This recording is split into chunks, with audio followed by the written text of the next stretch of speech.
Bonjour mes chers élèves, dans une nouvelle vidéo destinée aux élèves de la deuxième année du collège Parcours international et Parcours professionnel. Dans cette vidéo, je vais vous présenter un nouveau chapitre. C'est le premier chapitre de cette année scolaire. Et donc, intitulé L'ère qui nous entoure.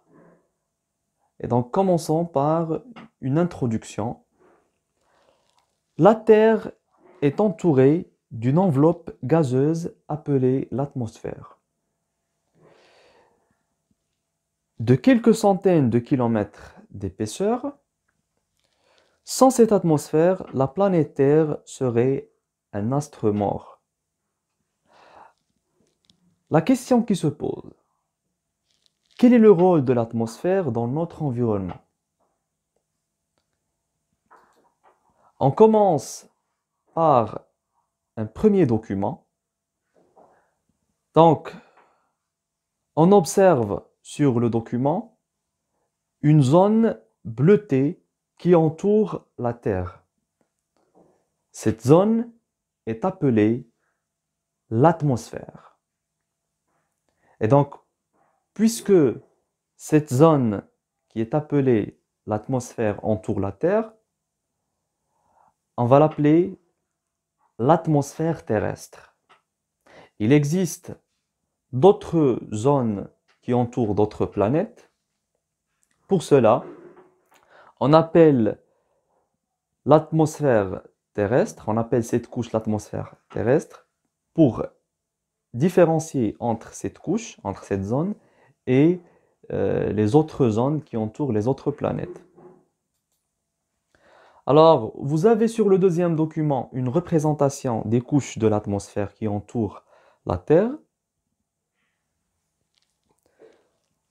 Donc, on peut bien voir que cette zone ou bien cette atmosphère est composée de plusieurs couches. On va les voir par la suite. Alors, la question qui se pose, quel est le rôle de chacune de ces couches? Vous avez aussi deux documents, document 3 et document 4. Donc, dans le document 3, on a une image satellite donnée utilisée pour la surveillance du temps et du climat de la Terre. Pour le document 3, c'est une perturbation du climat au Maroc. Et donc, la question qui se pose, comment se forment les perturbations? Ou on peut reformuler cette question d'une autre façon. Comment se forment les vents? Et donc, pour répondre à ces questions, on commence par une première activité. Quelles sont les caractéristiques de l'atmosphère? L'atmosphère terrestre est une couche d'air qui entoure la Terre sur une épaisseur moyenne de 800 km environ. L'air de l'atmosphère se raréfie à mesure que l'altitude augmente. Et donc, vous pouvez remarquer sur le document que l'atmosphère terrestre se compose de plusieurs couches appelées couches atmosphériques.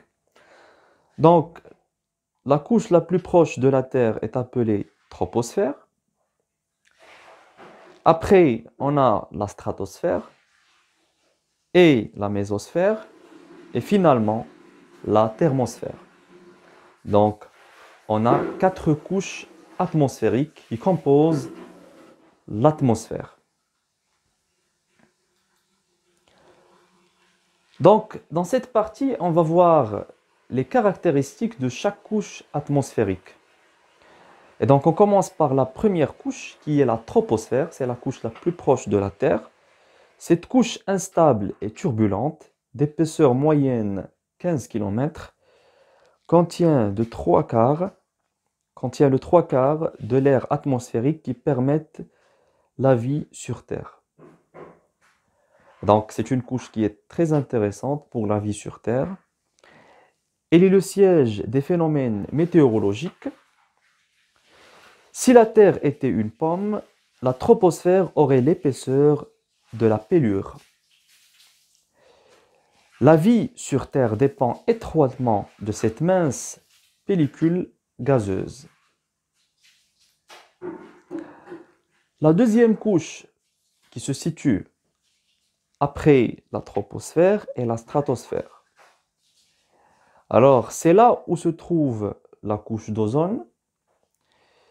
Cette couche d'ozone sert de bouclier protecteur, c'est-à-dire c'est une couche protectrice qui protège la Terre contre les rayons ultraviolets, les UV, et empêche les rayons UV d'arriver sur Terre, d'arriver sur le sol de la Terre. Et donc, protège l'être humain contre ces rayons UV qui peuvent causer le cancer de peau pour l'être humain et qui peuvent même brûler les êtres vivants. Donc la troisième couche qui se situe après la stratosphère, c'est la mésosphère. Alors cette couche est caractérisée par sa température qui diminue rapidement jusqu'à moins 90 degrés. Donc c'est une couche qui est froide, qui est très froide. Et la dernière couche, c'est la thermosphère. Alors ici, donc on remarque ici que les températures sont très élevées et peuvent atteindre jusqu'à 500 degrés Celsius. Alors il existe une autre couche après la thermosphère, c'est ce qu'on appelle l'ionosphère. Mais pour cette année, on va se limiter seulement à 4 couches qui sont la troposphère, la stratosphère, la mésosphère et la thermosphère. Alors, je vous demande de faire cet exercice, c'est-à-dire de répondre à certaines questions pour un peu rafraîchir votre mémoire. Alors, la première question, qu'est-ce que l'atmosphère terrestre? Où se situe-t-elle? Donc, essayez de répondre à cette première question. Donc, on vient de donner la réponse dans le cours. Deuxième question, quelles sont les différentes couches de l'atmosphère et dans quelle couche nous vivons? La troisième question, quelle est l'épaisseur de la couche de l'atmosphère dans laquelle nous vivons? Donc, vous trouvez les réponses dans le cours. Donc, toutes ces questions, on vient de donner les réponses. Donc, quatrième question, comment appelle-t-on la couche protectrice des UV, c'est-à-dire des rayons ultraviolets? Et cinquième question, dans la troposphère, comment varie la température et la pression en fonction de l'altitude? Très bien. Donc, l'atmosphère, bien sûr, on va essayer de formuler une définition pour l'atmosphère. Donc, la Terre est entourée d'une couche d'air appelée atmosphère qui mesure quelques kilomètres d'épaisseur. Alors, la couche d'atmosphère est fine comparée aux rayons de la Terre, c'est-à-dire 6400 km. Alors, on va passer à une deuxième activité dans laquelle on va essayer de répondre à une question qui est vraiment fondamentale. Comment naît le vent? Ou comment peut-on expliquer la naissance ou bien la formation des vents? Alors, on va prendre les mouvements horizontaux de l'air, expérience de deux canettes. Donc, on place sur une surface horizontale deux canettes proches l'une de l'autre, puis on souffle à l'aide d'un tuyau dans l'espace situé entre les deux canettes. Et donc, lorsqu'on souffle à l'aide d'une paille ou bien à l'aide d'un tuyau, donc on a au départ une pression ambiante qui est égale à 1013 hectopascales. Cette pression est due à quoi? Est due à la présence de l'air qui est formé de plusieurs molécules. Donc lorsqu'on souffle à l'aide d'une paille, ces molécules ou bien ces atomes se poussent. Et donc ces molécules bougent ou bien se mettent en mouvement, ce qui cause une dépression ou bien une diminution de pression dans la région qui se trouve ou bien qui se situe entre les deux canettes. Et bien sûr, les canettes bougent aussi de la région de haute pression vers la région de basse pression, c'est-à-dire la région de haute pression, c'est-à-dire la pression dominante de 1013 hectopascales, et la région de basse pression, c'est-à-dire la région où on a soufflé. Et donc, on aura une différence de pression, et bien sûr, les canettes vont bouger de la région de haute pression vers la région de basse pression. Donc, c'est l'explication du rapprochement des deux canettes. Et donc, on continue. Alors, deuxièmement, les mouvements verticaux de l'air. Donc, on commence par une expérience. Des cendres qui s'élèvent. Alors, dans la figure numéro 1, donc on place un sachet de thé vidé de son contenu verticalement dans une coupelle.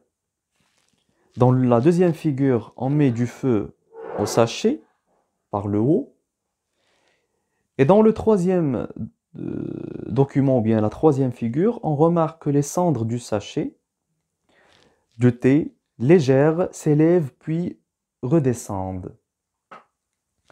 Alors, commentaire de l'expérience. Donc, les cendres du sachet de thé sont légères, sont aspirées par l'air chauffé, par la flamme et montent, puis l'air se refroidit et l'aspiration du courant chaud diminue et les cendres redescendent. L'air chaud léger monte et l'air froid plus dense descend. Donc, cette expérience va nous aider à expliquer le mouvement vertical ou bien les mouvements verticaux de l'air. Donc, lorsqu'on se situe dans une région où il y a une haute température, donc l'air se chauffe. Et bien sûr, quand l'air se chauffe, il devient plus léger. Et donc, il monte.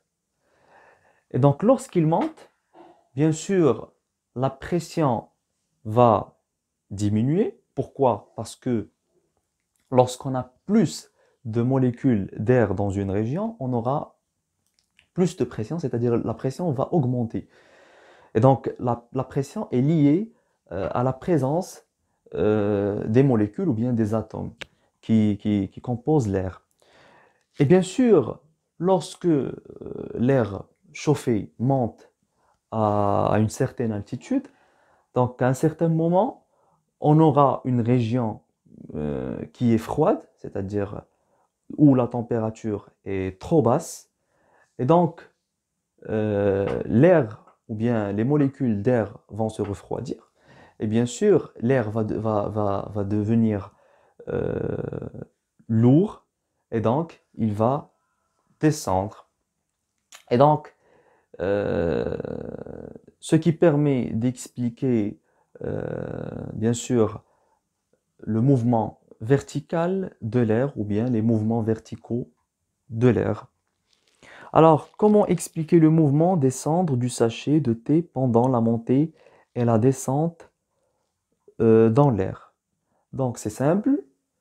Lorsqu'on chauffe ou bien lorsqu'on brûle le sachet de thé, donc ce sachet se transforme en cendres. Donc, ces cendres, ce sont des très petites particules. Ils sont bien sûr, ce sont des particules légères. Et donc, ils vont monter, bien sûr, dans l'air. Lorsque ces particules vont se refroidir, bien sûr, ils vont devenir lourdes et donc ils vont descendre. Alors, comment naît le vent? Donc, à l'aide de ces documents, on va expliquer la naissance du vent ou bien la formation du vent. Donc, étude documentaire. Lorsque l'air est chauffé, il se dilate davantage et devient moins dense, puis il s'élève. Ce déplacement vertical de l'air crée une zone de basse pression.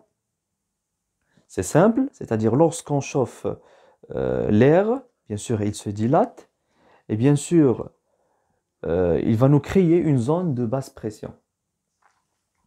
C'est ce qu'on appelle la zone A. Inversement, de l'air froid, c'est-à-dire l'air le plus lourd, il va descendre et se tasse vers le bas et crée une zone de haute pression, notée zone B. Alors, les déplacements horizontaux des masses d'air découlent de ces différences de pression, écoulement des zones de haute pression vers les zones de basse pression. C'est ce qu'on vient de dire. Toujours, bien sûr, l'air se déplace des zones de haute pression vers les zones de basse pression. C'est comme si on a une force qui se situe dans les zones de haute pression et qui pousse l'air vers les zones de basse pression. Donc, comme le montre la figure ici, donc, on peut bien voir le mouvement de l'air de la zone B, c'est-à-dire la zone de haute pression, vers la zone A, c'est-à-dire la zone de basse pression. Donc, on remarque dans la zone A, qui est la zone de basse pression, que l'air est chauffé. Et dans la zone B, qui est une zone de haute pression, donc on remarque que c'est une région qui est froide. Alors, la question 1. Dans quelle zone se crée la basse pression et dans quelle zone se crée la haute pression? Donc, pour la zone de haute pression, c'est la zone B et la zone de basse pression, c'est la zone A. Pourquoi? Parce que tout simplement, l'air se déplace de la zone de haute pression vers la zone de basse pression.